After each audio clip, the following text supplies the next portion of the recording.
My landlord was secretly live streaming me and my daughter's life to millions online, so I secretly gathered evidence and built a case that took down much more than just his network. When I met a guy willing to rent his spare room for me and my daughter Lacey, the deal seemed too good to be true. We'd spent months bouncing between cheap motels and friends' couches. Nobody wanted to rent to a single mom who worked at a diner. So when I first saw Daniel's listing, I was beyond skeptical. But then he opened the door, smiling warmly and shaking my hand like an old friend, and relief flooded through me. He listened quietly when I explained our situation, nodding sympathetically and reassuring me that he valued helping people over making money. His place was gorgeous, a well-kept home in a safe neighborhood with kids playing outside. I felt like I hit the jackpot. The day we moved in, Daniel helped unload the car. He smiled a lot, not in the creepy way either, but in a way that made it seem like he was genuinely happy to help. He'd ask about Lacey's favorite books, and promised her he'd keep an eye out for new ones at the library he volunteered at. It was thoughtful, and for the first few weeks, life felt easy again. Lacey settled into her new school. She liked Daniel's big backyard and how he kept popsicles stocked in the freezer for her. Everything felt right. But then a couple of months in, I started noticing little things. Nothing huge at first. One day my underwear drawer was a mess. I'd just done laundry, so it made sense to blame it on rushing. But then my journal was open to a page I hadn't looked at in weeks. I brushed it off because Lacey sometimes flipped through things when she was bored. But then Lacey started getting jumpy. She'd wake up at night and come crawling into bed with me saying the red light in the corner of her ceiling scared her. When I went to look, there was nothing there. I convinced myself it was trauma from our past life creeping back in. Around that same time, Daniel's conversations got a bit too personal. Like one night at dinner, he casually mentioned how it was probably good Lacey wasn't taking ballet anymore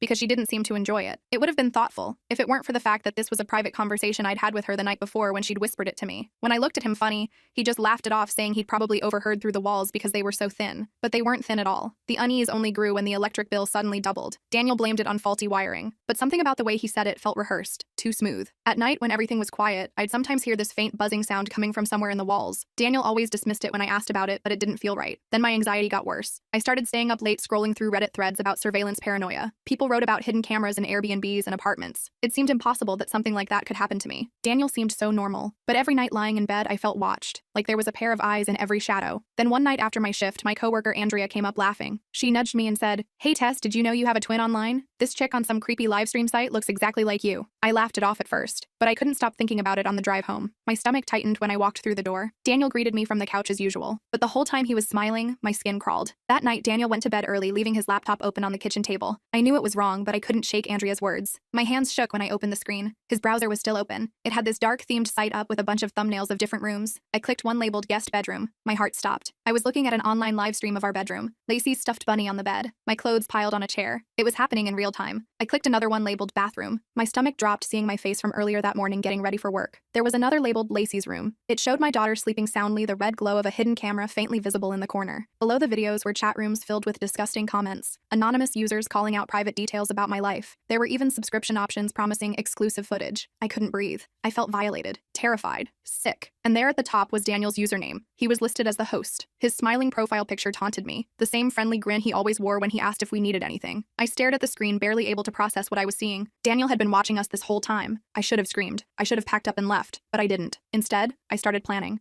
to ruin Daniel's life. I lay awake all night, staring at the ceiling, now aware of the tiny camera hidden in the smoke detector above my bed, its small red light occasionally blinking just like Lacey had described. I needed proof. I needed a plan, and I needed to make sure Daniel never suspected that I knew. I couldn't sleep that night, not for a single minute. Every time I closed my eyes, I imagined all those anonymous people watching us, commenting on our lives like we were characters in some sick reality show. I kept glancing at the smoke detector, that tiny red light blinking occasionally, mocking me. I wanted to tear it out of the ceiling, smash it to pieces, but I knew I couldn't. Not yet. When morning came, I acted as normal as possible, made breakfast for Lacey, helped her pick out clothes for school, all while feeling like my skin was crawling. Daniel came into the kitchen as we were eating, and it took everything in me not to flinch when he put his hand on my shoulder as he reached for the coffee pot. "Sleep well?" he asked with that same friendly smile that I used to find reassuring. Now it just made me want to throw up. "Like a log," I lied, forcing a smile. "You feeling better? That migraine gone?" He nodded, pouring his coffee. "Much better. Thanks for asking." I watched him carefully as he sat down across from us. Did he know that I knew? Could he tell something was off? I tried to remember if I'd left any trace of my snooping on his laptop. I didn't think so, but tech wasn't really my thing. After dropping Lacey at school, I called in sick to the diner. I needed time to figure this out, to search for cameras without Daniel watching. But when I got back to the house, his car was still in the driveway. "Great. Thought you had work," he said when I walked in. "Shift got canceled." I lied, hanging up my jacket. "Not enough tables. Happens sometimes." Daniel nodded, then gestured to his laptop. "I'm working from home today. Just feel like being around the house, you know?" There was something about the way he said it that made my stomach twist. Was he keeping an eye on me? Did he suspect something? I spent the day pretending everything was normal while my brain was in overdrive. I did laundry, cleaned our bedroom, all while casually looking for cameras. cameras. I found 3 more, one disguised as a wall outlet, another in the air vent, and a third in the base of the lamp on my nightstand. The more I found, the sicker I felt, but I made sure to act like I hadn't noticed anything. Daniel hovered around all day, coincidentally, showing up wherever I was. When I was folding laundry in the living room, he decided to read on the couch. When I was cleaning the bathroom, he suddenly needed to fix a cabinet hinge right outside the door. It was exhausting trying to act normal with him watching my every move. Finally, around 3 p.m., he announced he needed to run some errands before picking up a few things for dinner. The moment his car pulled out of the driveway, I raced to Lacey's side of our room. I had to find the red light she'd been talking about. It took me less than 2 minutes. There it was, built into her bedside lamp, a tiny camera lens with a red indicator light that would only be visible in the dark. The sick bastard was watching my 8-year-old daughter sleep. I was taking pictures of it with my phone when I heard the crunch of tires on the driveway. Daniel was back already? I frantically put everything back exactly as it had been and rushed downstairs, trying to look casual as he walked in with a bag of groceries. "Forgot my wallet," he explained with a chuckle, patting his back pocket. "Can't buy much without it." I laughed like it was the funniest thing I'd ever heard, all while wondering if he'd come back because he was watching me on a hidden app and saw me finding the camera in Lacey's lamp. That night, after Lacey was asleep, I laid in bed with my phone under the covers, researching hidden cameras and what to do if you find them. Most advice said to go to the police immediately, but something held me back. What if they didn't believe me? What if they took too long to act and Daniel destroyed evidence? What if we ended up homeless again because of it? I remembered how the police had treated me years ago, when I reported Lacey's dad for harassment after he left. He kept showing up at our apartment at odd hours, calling constantly, and following me to work. The police were sympathetic but offered no real protection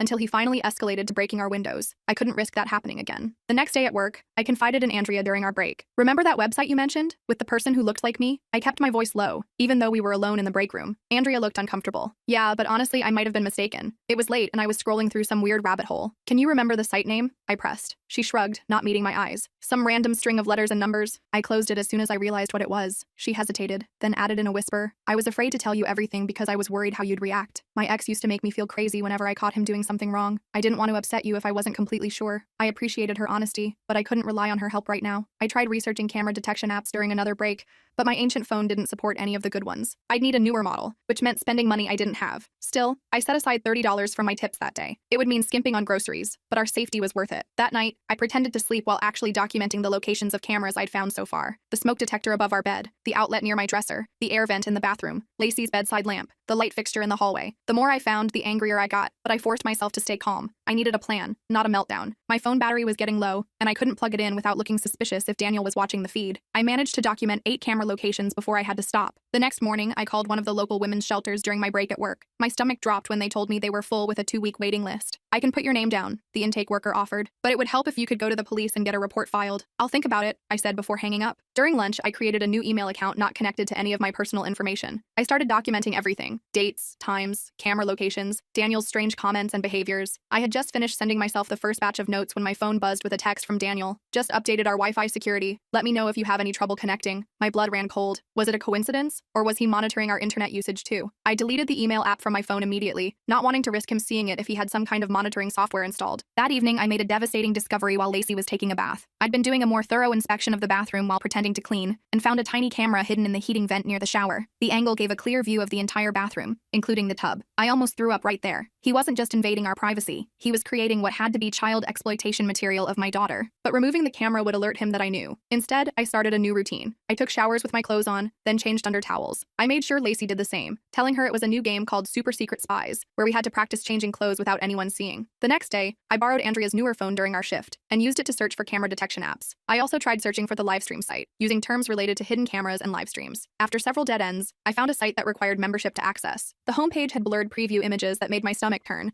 They looked like hidden camera footage of different rooms. I signed up using a fake email and a prepaid card I kept for emergencies. The $29.99 membership fee hurt, but I needed to know what we were dealing with. Once inside, my worst fears were confirmed. There was an entire section labeled Single Mom and Daughter, with thumbnails showing our bedroom, bathroom, and other areas of the house. Even worse, there were archived videos dating back months before we moved in, showing previous tenants in the same rooms. My hands shook as I scrolled through, seeing other women and children who had no idea they were being filmed. Daniel hadn't just targeted us. This was his whole operation. The site had different membership tiers. Basic members got access to live streams and recent archives. Premium members paid extra for special requests and more invasive footage. And platinum members, paying hundreds monthly, got something called direct interaction opportunities that I didn't want to even think about. I took screenshots of everything, documenting usernames, payment details, and the site structure. Then I deleted the browser history on Andrea's phone and returned it to her locker before she noticed it was missing. That night, I created a new game with Lacey. Let's be detectives, I suggested, keeping my voice light and playful. Every day we'll check our room for spy bugs like they do in the movies. Lacey thought it was great fun, especially when I showed her how to change clothes in the closet, where the spy bugs can't see. We made it into an adventure, checking behind picture frames and inside light fixtures. I hoped it would keep her safer without scaring her about what was really happening. Daniel noticed our new routine. At dinner that night, he asked casually, "What's this detective game you two are playing?" My heart raced, but I kept my expression neutral. "Oh, Lacey's class is doing a unit on mystery books. She's really into it, wants to be a detective now." I turned to Lacey with a smile. "Right, sweetie?" Lacey nodded enthusiastically and launched into a story about her teacher reading Harriet the Spy to the class. Daniel seemed to accept the explanation,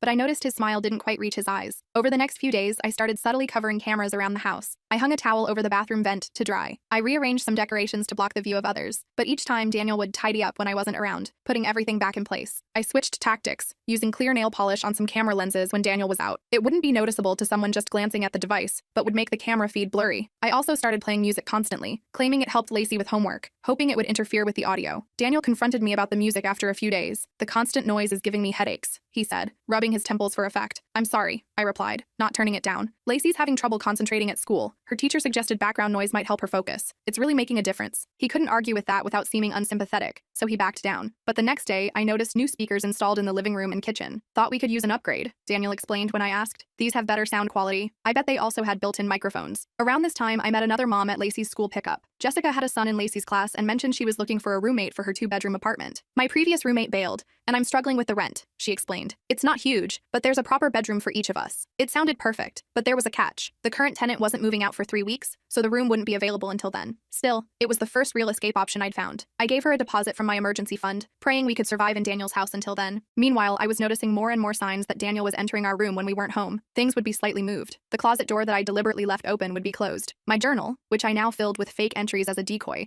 would be at a different angle than I left it. I started setting tiny traps. A single hair placed across the door frame, a pencil positioned precisely on the desk, the cap of my lip balm turned to a specific angle. Each day, I'd come home to find these tiny signals disturbed. He was going into our room daily, probably adjusting cameras or downloading footage. I couldn't confront him directly. It was too dangerous, especially with no proof that would stand up to police scrutiny. Instead, I started keeping our most personal belongings in a gym bag that I carried with me everywhere. Lacey thought it was part of our spy game, but I was terrified of what would happen if Daniel realized I was onto him. One afternoon during my lunch break, I visited a free legal aid office near the diner. The volunteer lawyer couldn't offer much help without me filing a police report, but she did give me some crucial information. In our state, I could legally record conversations I was part of without the other person's consent. I could also take photos of anything in plain sight in areas of the house I was permitted to use. Armed with this knowledge, I started recording all my conversations with Daniel on my new prepaid phone. I would casually bring up topics that might get him to reveal something incriminating. I was reading about these new smart home devices. I mentioned over dinner one night, phone recording in my pocket. "They've got cameras and everything now. Kind of creepy, right?" Daniel shrugged, taking a bite of pasta. "That's just the world we live in now. Privacy is pretty much dead." He gave me a look that sent chills down my spine. "You should be careful about what websites you visit, by the way. Lots of sketchy stuff out there." Was he confirming that he monitored our internet usage? It felt like it, but it wasn't the smoking gun I needed. The following weekend, I noticed one of the bathroom cameras had been repositioned, angled differently than before. It now had a better view of the shower. The adjustment made me feel physically ill, but I couldn't remove it without alerting Daniel. Instead, I accidentally sprayed cleaning solution directly onto it while cleaning, hopefully damaging the lens. A few days later, Daniel came home with a gift. "For the bathroom," he said, handing me a small bag containing decorative towel hooks. "Thought they might brighten up the space." I looked at the hooks, immediately suspicious. They were bulky, with unusually large bases that could easily conceal cameras. "That's so thoughtful," I said, forcing a smile. "I'll put them up right away." Later, while installing them, I accidentally dropped them repeatedly on the tile floor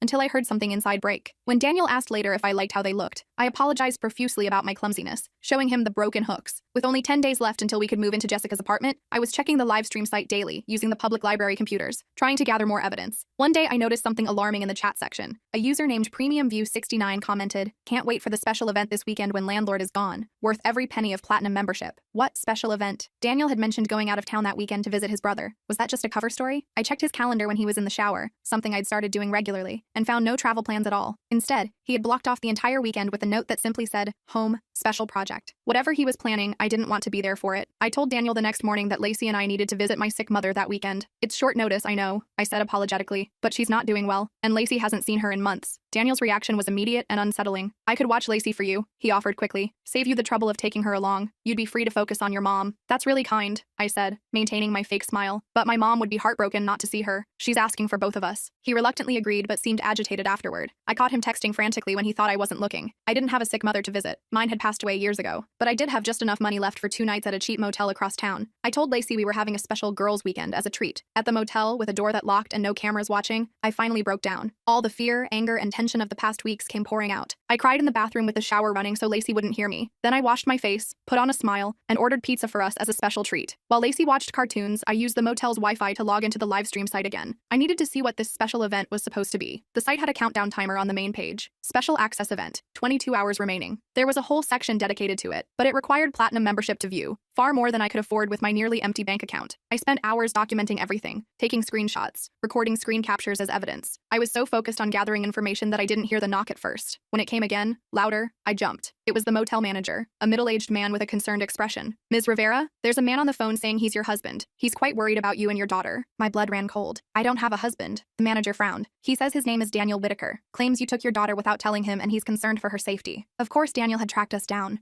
He probably had location tracking on my phone, or maybe on Lacey's tablet that I'd brought for her to play on. "He's not my husband," I said firmly. "He's my landlord. I rent a room from him." The manager looked skeptical. "He says he's calling the police to report a missing child." I was trapped. I didn't have any custody documentation to show this man. Daniel was painting me as an unstable mother who had disappeared with her child. I made a desperate decision. "Can I show you something?" I pulled out my phone and showed him some of the screenshots I'd taken of the livestream site, careful to avoid any that actually showed Lacey. "This man has hidden cameras all over my bedroom and bathroom. He's streaming it online to paying customers. I found out and took my daughter somewhere safe for the weekend." The manager's expression changed as he looked at the images. "Jesus Christ," he muttered. "This is real?" I nodded, fighting back tears. "I'm gathering evidence before going to the police. I'm afraid they won't believe me without proof." He ran a hand through his thinning hair. "My ex-wife went through something similar with a peeping neighbor. Cops didn't do jack until she got video of him setting up the cameras." He seemed to make a decision. "I'll tell him you're not registered here. And don't worry about tonight. It's on the house." I thanked him, relieved to have found an unexpected ally. But my relief was short-lived when I received a text from Daniel an hour later. "Very concerned about Lacey. If you don't respond in 1 hour, I'll file a missing persons report with the police." I had no choice but to text back. "We're fine. Visiting my mother like I said. Back tomorrow evening as planned." His response came immediately. "Good to hear. Been worried sick. Give Lacey a hug for me." The thought of him even mentioning Lacey made my skin crawl. I turned off my phone location services and deleted several apps I suspected might be tracking us. We returned to Daniel's house Sunday evening as planned. He greeted us with seemingly genuine concern, asking about my mother's health and if our trip was okay. I fed him vague answers while watching for any sign that he knew I was lying. As Lacey unpacked her overnight bag,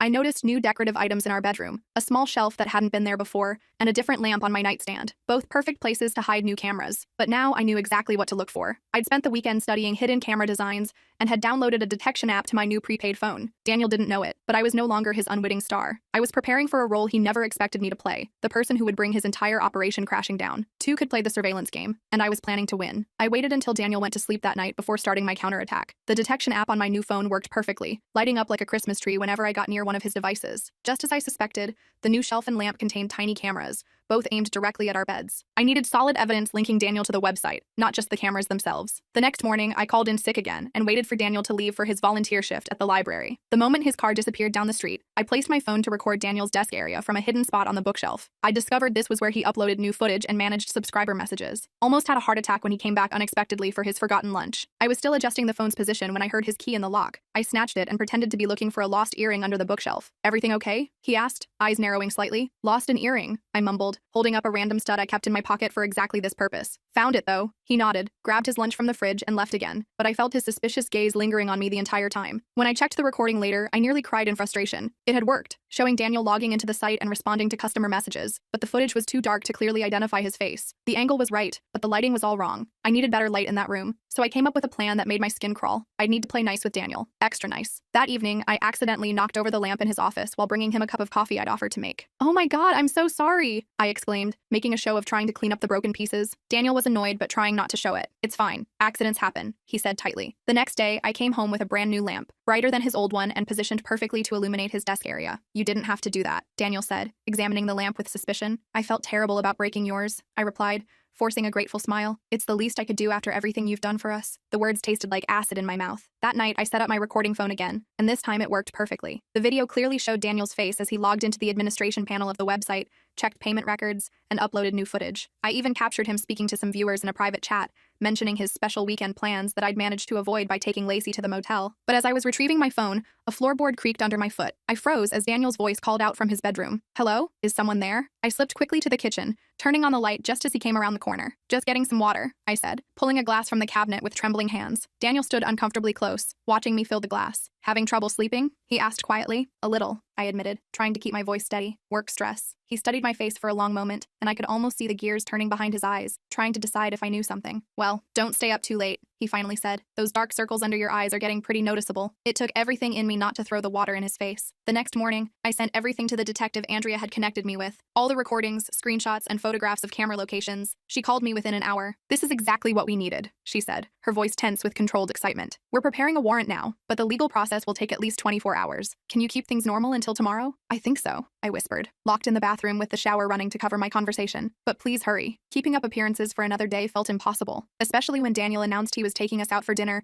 to celebrate being like family. The calculating look in his eyes made me wonder if he suspected I was onto him and was planning something. I agreed to dinner anyway, texting the detective our location as we drove to the restaurant. At least in public, we'd be relatively safe. Throughout dinner, Daniel's phone kept buzzing with notifications. Each time he checked it, his expression grew darker. Whatever was happening on his precious website clearly wasn't making him happy. "Something wrong?" I asked innocently. "Just work stuff," he muttered, silencing his phone. "Technical issues." I wondered if the detective had already started moving against the website's servers. The thought gave me the courage to make it through dessert, stalling as long as possible while Lacey enjoyed an ice cream sundae bigger than her head. As we pulled into the driveway, my heart nearly stopped. 2 unmarked police cars were parked on the street. Daniel immediately tensed, his knuckles whitening on the steering wheel. "Stay in the car," he ordered sharply, all pretense of kindness gone. "What's wrong?" I asked, playing dumb while reaching back to unbuckle Lacey's seatbelt. "Are those police cars?" Before he could answer, Detective Rivera approached the driver's side window, showing her badge. "Mr. Whitaker, I need you to step out of the vehicle, please." Daniel's face transformed into something unrecognizable, rage and panic fighting for control. He threw the car into reverse, but I was ready. I grabbed the keys from the ignition and opened my door. "Lacey, come with mommy right now," I said firmly, helping her out of the car as Daniel swore and tried to grab the keys back from me. We managed to get out of the car, and I pulled Lacey toward the porch as Daniel abandoned the vehicle and darted toward the back of the house. 2 officers immediately gave chase while Detective Rivera stayed with us. "Are you both okay?" she asked. I nodded, holding Lacey close as we watched the officers catch Daniel trying to scale the back fence. They brought him back around in handcuffs, his friendly facade completely gone, replaced by cold fury as he glared at me. "You lying bitch!" he spat as they walked him past us. "I gave you everything!" I turned Lacey away, covering her ears, but she'd already heard. She looked up at me, her small face serious. "The red lights can't watch us anymore, right, Mom?" I nodded, finally letting the tears come. "That's right, baby. No more red lights." The next few hours were a blur of police statements and evidence collection. Officers carefully removed cameras from our room while others seized Daniel's computers and equipment. Detective Rivera explained they'd need our statement again in the morning, but tonight we could stay at a hotel the department would arrange. "We've already identified over 20 cameras throughout the house," she told me quietly,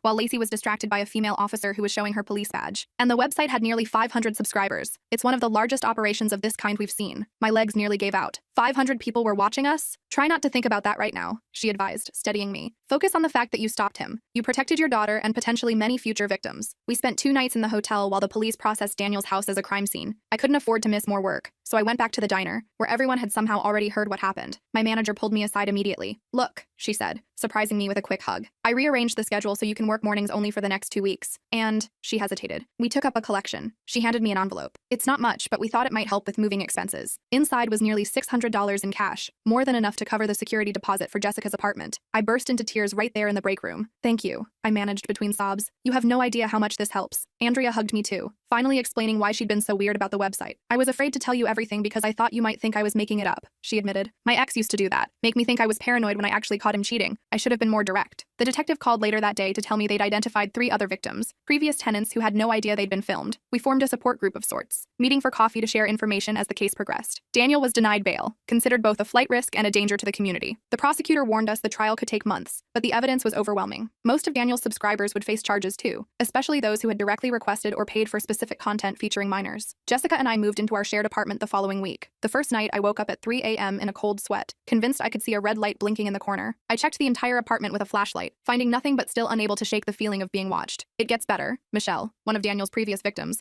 assured me when I told her about my paranoia. I used to shower with my clothes on for months after I moved out. I didn't even know why I felt so uncomfortable there. I just knew something was wrong. She was right. Gradually, the hypervigilance faded. I still checked for cameras sometimes, but the panic diminished. Lacey started sleeping through the night again, though she still wanted her closet light on. 6 months later, faced with the mountain of evidence against him, Daniel accepted a plea deal, 15 years with no possibility of early release, plus registration as a sex offender. Part of the agreement was that all footage would be destroyed after being used as evidence. We can't guarantee everything has been removed from the internet, the prosecutor warned me gently. Some subscribers may have downloaded content. It was a harsh reality to accept, but I chose to focus on moving forward, rather than dwelling on what couldn't be changed. Jessica and I decided to remain roommates even after her lease ended, finding a larger apartment where each family had more space. Our kids got along like siblings, and having another adult to share responsibilities with made everything easier. On the 1-year anniversary of the day we escaped Daniel's house, I thought about marking the occasion somehow, maybe a small ceremony of closure, or even just acknowledging how far we'd come. But when I mentioned the date to Lacey, she just looked confused. "That was like forever ago, Mom," she said, rolling her eyes in that preteen way she'd recently adopted. "Can we please go get ice cream with Jessica and Ethan instead? You promised last week." Looking at her, happy, safe, and wonderfully normally annoyed with her mother, I realized we didn't need to commemorate the trauma. The best revenge against Daniel wasn't anger or bitterness. It was simply living our lives as if he'd never mattered at all. "You're right," I said, grabbing my purse. "I did promise ice cream. Let's go get Jessica and Ethan." As we walked to the ice cream shop, Lacey reached for my hand, something she'd recently decided she was too old for in public. I squeezed her fingers gently, savoring the moment. "Love you, Mom," she said quietly. "Love you too, baby." No red lights, no hidden cameras, no creepy landlord pretending to be our savior while exploiting our vulnerability. Just us, building a real life, on our own terms. And honestly, it's pretty awesome.